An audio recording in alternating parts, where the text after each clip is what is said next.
Mga panungkit.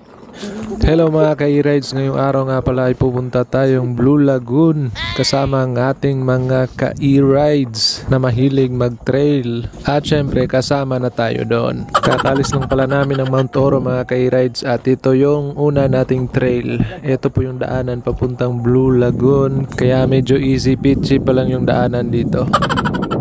Blue Lagoon kami.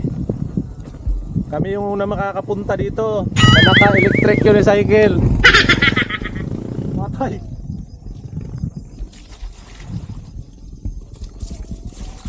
At ayan nga mga ka-rides, medyo lugi tayo sa trail na to kasi walang torque yung EUC natin, 100 volts lang to, kaya lagi tayong nahuhuli. High speed kasi to, kaya sa simento lang tayo pwede maghalimaw. Lugi ako sa torque ah.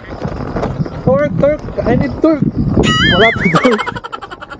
Kaya kung mapapansin nyo mga ka-e-rides, palagi tayong huli sa trail na to kasi high speed yung motor natin, tsaka naka street tire pa tayo, di katulad ng mga kasama natin na naka high torque yung mga motor tsaka naka trail tires pa.